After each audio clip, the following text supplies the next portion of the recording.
Alright guys, we are here for match 4.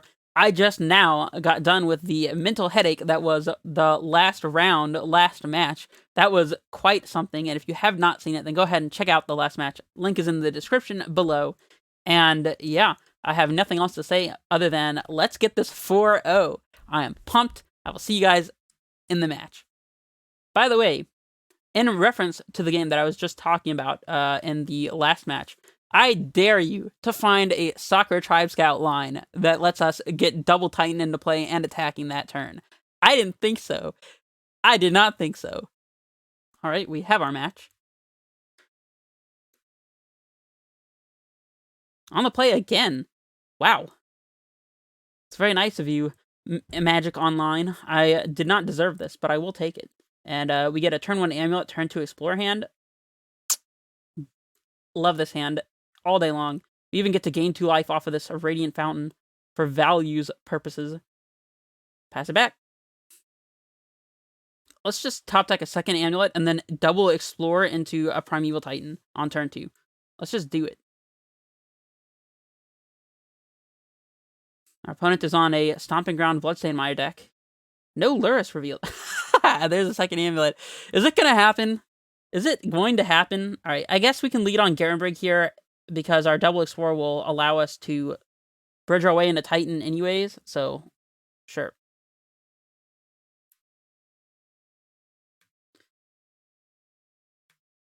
Alright, Explore. Titan off the top.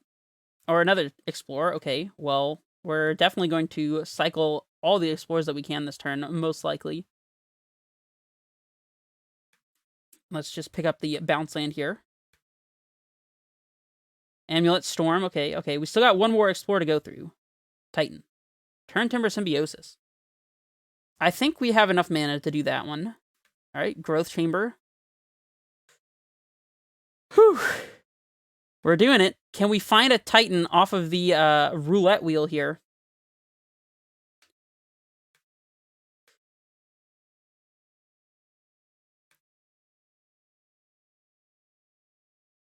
Well, let's cast this bad boy. Oh, only a Dryad. Womp womp. Alright, here goes Valakut. Only a 5/7 Dryad with Valakut already in play. Man, what a shame. Our opponent says, a nice in the chat. Yes, Amulet Storm is my favorite combo deck.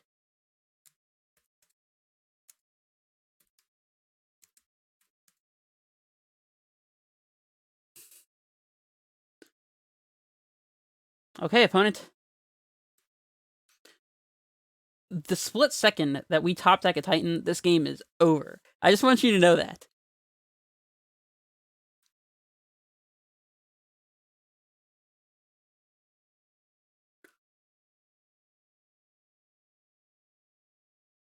Alright. By the way, this Dryad is actually a huge pain in the neck for our opponent. They'd have to double bolt it and Seal of Fire it. Alright, so we're not quite at the point of finding business, but it will come, And I think we're clocking with this Dryad because I don't see a reason not to. Let's get a Gruul Turf out there, I suppose. And we'll pick up our Bog here. Actually, let's pick up the Radiant Fountain so we can gain some more life here.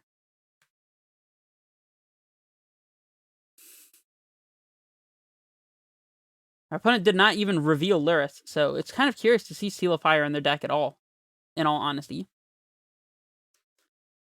It would be kind of sad if our opponent just played Land Blood Moon.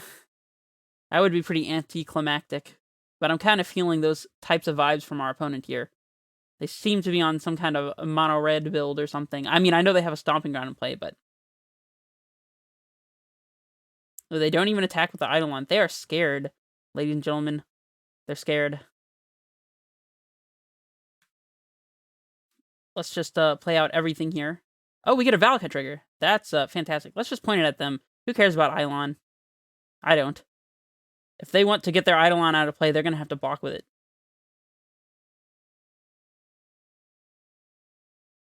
Let's always yield Valakut. I suppose actually we could have gotten 5 damage in by hitting their Eidolon here, but you know, it's fine. attack. Yep.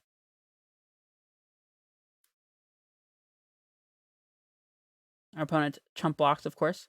Hopefully they don't have a flurry of burn spells to kill our Dryad here. That would be kind of sad if they did. Not gonna lie. I definitely think that a single Primeval Titan will quickly turn into 2 hasting Primeval Titans within that same turn, so 5 damage. 6, 7. Oh, we're losing our Dryad. We're losing the Dryad, ladies and gentlemen. Dryad is down. Yeah, I guess we should have hit the Eidolon with the Valakut trigger. They're drawing a card with Sunbaked Canyon. Okay, okay. This appears to just be some kind of Naya burn deck. Maybe red-white burn splashing green for Destructive Revelry on the sideboard. Alright, deck. Titan. Another Turn Timber Symbiosis. Well, I feel like trying to hit the lottery today, so let's go straight in for this Turn Timber. I mean, at this point, even an Arboreal Grazer might be enough to kill our opponent, so let's see, that's 6, 7, if I'm not miscounting. 3, 4, 5, 6, 7, yeah. Cast. And more Dryads. I'll take it. And this time, we'll go ahead and shoot the Eidolon. Do I expect our opponent to be able to kill this Dryad? Because... oh, okay, they're just going to concede for us. Cool. we didn't have lethal with Valakut triggers this upcoming turn. Actually, if we pointed this Valakut at them and then untapped with our Dryad in play, then we'd have 2 Simic Growth Chambers to play to do the last 6 points of damage, which is one more than we needed, actually, so it would have been correct to shoot the Valakut at them this time. Let's go to side warning. Our opponent playing multiple Eidolon plus Lightning Bolt and Seal of Fire makes me think that they're on something aggressive that Engineered Explosives will be good against. Dismembers seem counterproductive. Reclamation Sage seems pretty good against Eidolon, and it also chump blocks potential ground attackers. We could bring in Beast Withins for Blood Moons or Magus of the Moon. I'll bring in... actually, do we want Beast Within? I suppose we could Beast Within our own thing as well to make a blocker. We'll bring in 1 Beast Within just because I'm really feeling like our opponent will have something like that. We can trim Explorers as they're pretty slow here, even though they let us do some broken stuff on turn 2 that game we just played, but that's not likely to really occur, so we'll trim these 2 dead cards here, and yeah, it's pretty clean.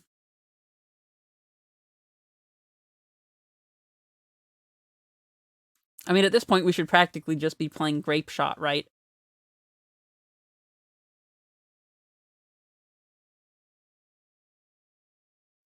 Not entirely sure what it is that our opponent is actually doing over there, but maybe we'll learn this game. If there is any game to get Blood Mooned out of the game, I think this game is the one. This hand has 2 basic lands, which is good against a potential Blood Moon. It has a Explorer, which is kind of slow on the draw. No access to Titan, but a Turn Timber, which is really slow. We would have to draw an Amulet and a Simic Growth Chamber, or just back-to-back blue sources to be able to transmute this Talari West. I don't know. This hand is feeling like a mulligan to me, so I'm going to throw it back. This hand is feeling like a keep to me. We have, again, basics to play around Blood Moon. We have a Reclamation Sage to kill a Blood Moon or an Eidolon. Arboreal Grazer, aka the best card in the deck, to answer our opponent's potential early aggression. We'll get rid of the Turn Timber here. It is a potential Titan and also a land source, but I think that we want to keep all these cards. We'd like some additional redraws at finding bounce lands and Titans here with the Explorer, so this is fine with me. Goblin Guide. Hello, Goblin Guide. Say hello to our Arboreal Grazer. Dryad for our turn 2 here, after we get this Grazer in play. I like it. Let's go ahead and fetch for a basic to play around Blood Moon. Get basic Forest here, so our Field of the Dead is more likely to be active. And speaking of Field of the Dead, here it goes. Pass it back. Let's see if our opponent throws a Lightning Bolt at our Arboreal Grazer, because that's exactly what it's intended for. Swift Spear, okay. We'll block the guide, obviously. And Explore on top, you say. Okay, so we could Explore here, hoping to hit another untapped land source so we can Explore once again. That'll be better against a potential Eidolon. Dryad profitably blocks our opponent's Goblin Guide and allows us to free block our opponent's Swift Spear. But in all honesty, I actually kind of want my opponent to be attacking with Goblin Guide here anyways, so I'm going to go for the Explore. Bounce land. That's acceptable as well. Do we play that out into a potential Cleansing Wildfire? I think that we do. All right, let's get this same forest back into play and pass it back.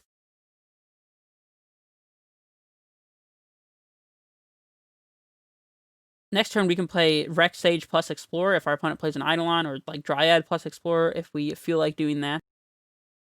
And this way, we are potentially getting our 6th land for Titan off of our opponent's Goblin Guide attack, which otherwise they may not have attacked with. So this lets us top deck land off of Goblin Guide into Primeval Titan, and that'll set us up pretty well. After then, we don't care what happens to our opponent's battlefield, as long as it's not doing a ton of damage to us. So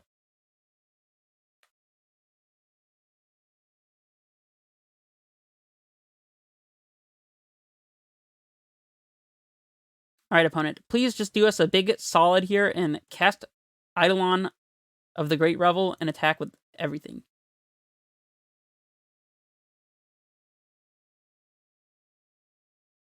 Fetching for Shocklands here makes me a little less concerned about Blood Moon, but maybe that's a false lack of concern. Also, very curious to see a deck with Swift Spear and Goblin Guides playing Stomping Grounds in a high quantity. I'm used to Burn playing a higher density of white spells. Lightning Bolt, okay. I don't know why it gave me priority there. Maybe it didn't, and I just, like, imagined that, but... okay, it was our opponent waiting on their priority there. Well, we're taking a huge chunk of damage. Radiant Fountain and Primeval Titan. What did I say? Why did I ever doubt what would happen here? Alright, here's Dryad. Land. And I think we're just playing the Rex Sage here. I mean, our opponent's best out is probably just land Blood Moon this upcoming turn. So do we explore here and keep the Sage in hand?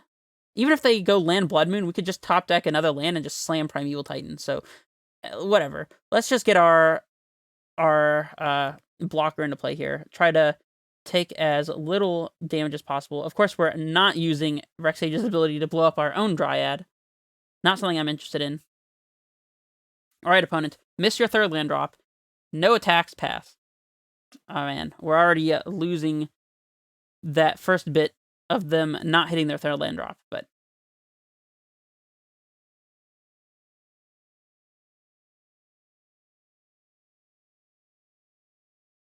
Am I willing to block the Swift Spear with my Dryad and lose it to a Lightning Bolt?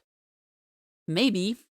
If we don't block, if we just try to trade with the Goblin Guide, then we could be taking 5 damage this turn and 5 damage next turn. Ooh!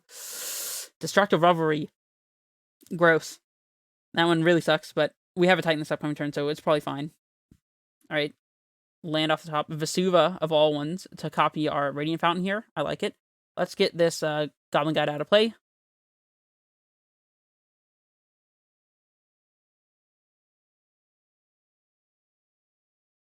Suspending Rift Bolt. Okay, so the goal for this turn is to gain literally as much life as humanly possible this turn. So let's play our Vesuva copying Radiant Fountain and play Primeval Titan. And we will always yield. Yes. And now we want to get... Oh, we already have Field of Dead in play with 5 names, so any 2 cards will do here. Let's get Talari West and a bounce land, I guess Growth Chamber? Sure. So we want to stack the bounce land on the bottom here so we get our field tokens before we're forced to pick up a land. That's very important. And we are going to pick up our Vesuva here and pass it back. Now we have blockers for days for our opponent's Swift Spear. We're at a healthy 8 life.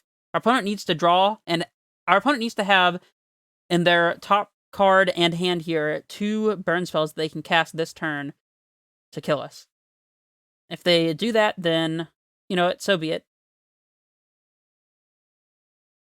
We can yield to Swift Spear. In fact, we can actually just yield to this turn, so. Do not double bolt us, opponent. Just do not do it. Okay, there's 1 bolt.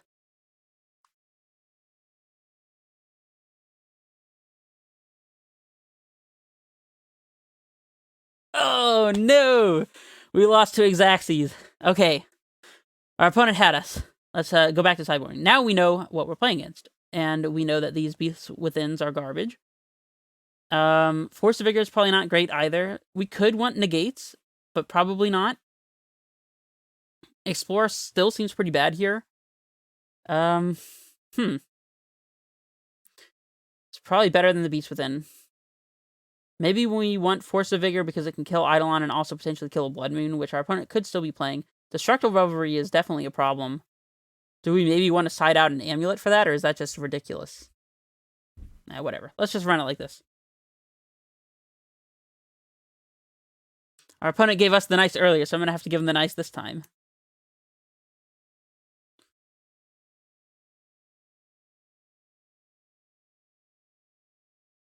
Okay. So our sideboarding was not too far off. This Force of Vigor might very well just be a dead card, in all honesty, but I don't know. Actually, I don't love it. Last minute changes. Let's get this third Explorer in here. What can I say? I like Explorer a little too much.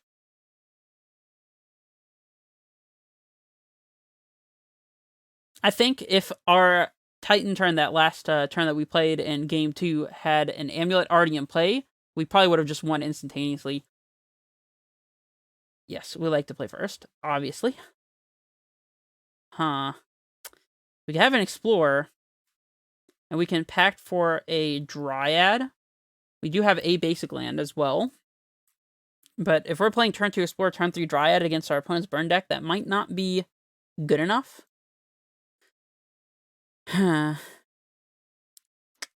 we draw an Amulet, this hand... I mean, it's alright. I guess we could pack for, like, an Azusa and hope it stays around, or pack for Dryad and still play that. And this hand's really close. I really would like a hand with a turn 1 Grazer.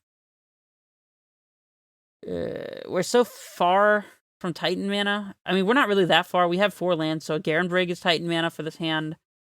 I guess we have to keep, but I'm not in love with it. I'm really not in love with it. We'll lead on our Forest here and pass. And pass. Give us a turn 1 Goblin Guide, please. Seal of Fire. That's actually perfectly fine. That is not a recurring source of damage, so I'm cool with this. And of course, we're going to explore here. There's our Garen Brig. Okay. I think we're still just playing out this tap turn Timber. Sure. And we're not paying the life, of course. Pass it back. So both of our most important lands for this hand are in our hand, not exposed to Cleansing Wildfire. Ooh, they're shooting us with Seal of Fire, so does that mean they have Light Up the Stage? Skewer the Critics. Okay. Maybe they have Skewer and Light.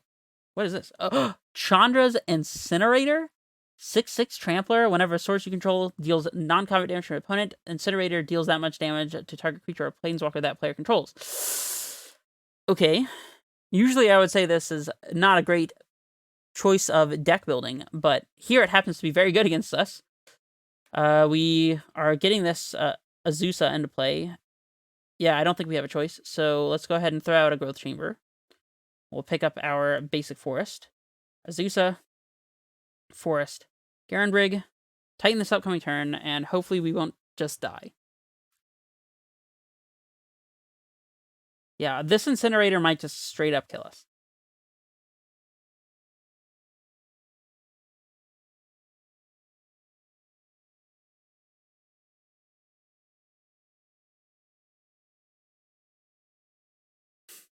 Sadly, we couldn't have packed for a Dryad there. Man, we're probably just dead. Man, that is so unfortunate.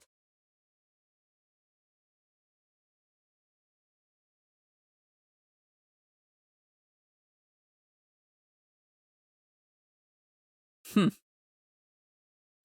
doesn't have flying, so we can block this with a Titan.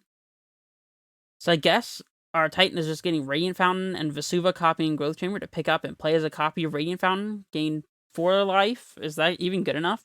Probably not.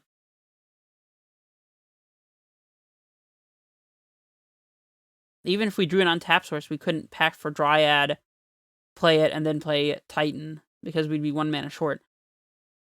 Ooh, this is looking really not good. This Incinerator is definitely killing us. Oh, Grafdigger's Cage. Does this do anything against us? We're not casting spells from our graveyard, and we're not having creatures from our library enter the battlefield, so Grafdigger's Cage is actually just straight up bad against us. I'm really glad our opponent had this instead of something good. No offense, opponent. Activate. Titan. Definitely not playing out our cavern here, as we need to play our Radiant Fountain as many times as humanly possible. Alright, there's our Radiant Fountain and our Vesuva copying Simic Growth Chamber. So, of course, we have to copy Simic Growth Chamber here because as the trigger is putting the Radiant Fountain and Vesuva into play, there is no Radiant Fountain already in play for the Vesuva to copy. So here we have to have the Vesuva bounce itself, and now we can play it as a Radiant Fountain. And yeah, that's it for us. We're done. It's over. Our opponent, if they have Destructive Revelries in hand, they don't do anything. Yeah, even the Incinerator is not going to do damage to us if they Revelry their own Grafdigger's Cage, so that's amazing. That's hilarious. We're definitely trading with this Incinerator. Oh, they didn't even attack. Okay. Not playing this Amulet, most likely. Suppose if we played it, we could actually attack with both Titans. But if we play it, we give our opponent the opportunity to Destructive Revelry the Amulet. But if they do that, that's their whole turn. And we'd be taking, what, 6? Is that how this works? Yeah, we'd be taking 6 damage down to 4, but then on our double attacks, we could... No, actually, they would Revelry the Amulet in response to the Titan ETB trigger, so we wouldn't even get to attack with the second Titan. So we get to attack. They probably don't block. We pick up the Radiant Fountain, the Vesuva, with a bounce land, and also get Field the Dead, and go up to 6, and then any bolt kills us. I think we just don't play the Amulet here. Do we pack for a Dryad? 1, 2, 3. We can play Titan and pack for a Dryad, so I think that we do. No, the Dryad also can get Revelried. Now I'm thinking about it. We might go for the Dryad if they block our Titan initially. And if they don't... I don't know. This is really difficult because we want to pack for Dryad, but if they Revelry us and we go to 4, then again, we're left with just dying to a bolt. So maybe our priority should be gaining as much life as possible. So we could pack for an Azusa and play that after we attack with our Titan, and then we can immediately play Radiant Fountain, Vesuva copying Radiant Fountain if our opponent doesn't just immediately kill our Azusa. And if they do kill our Azusa, we just play a second Titan, which we're probably going to do anyways. Very unusual. But yeah, I think that's the line. So let's attack with our Titan first, and see if our opponent wants to trade before they know that we have a second Titan. Yes. So here we get double bounce land. Growth Chamber and a Gruul Turf seems fine. I suppose our second Titan can get Field in something. Maybe we get Field on this one, so that we get as many Field triggers as possible. So, actually, let's rethink this. We have 1, 2, 3, 4, 5, 6 land names, so we can get Field and a Gruul Turf here. This way we're getting as many tokens as we can as well. We're going to pick up the Radiant Fountain. Ooh, actually, this is kind of rough, because then we won't have the mana to play an Azusa, and also... Oh, no, but we have a land for this turn, so no, this will be fine. We don't want to float with this, so yeah. This will be fine, because we can play our Radiant Fountain untapped in order to cast Azusa, which is fine. Okay, so there's that. We'll see if our opponent decides to block with their Incinerator. We're kind of hoping they do, in all honesty. I suppose if they do block... Nah, we still don't want to play into Revelry, I think, so... Okay, they block. Cool. Sure. Incinerator out of play. So now, just gaining a bunch of life with Radiant Fountains is probably good game enough.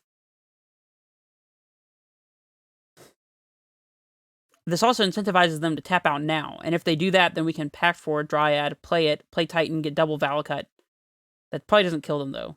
A target's command. Oh, this is saving their Incinerator by 1 whole point of damage. That's pretty annoying.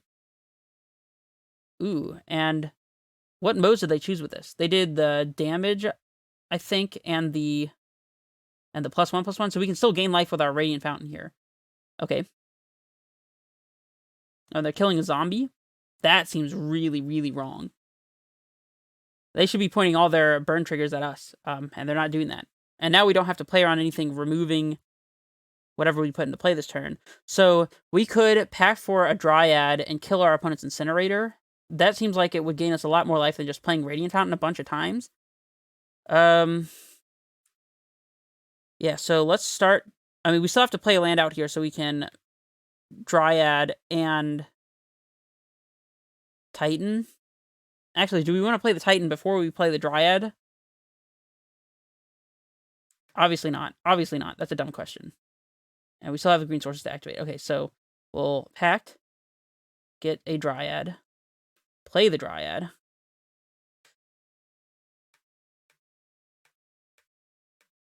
We'll activate Garenbrig, play the Titan.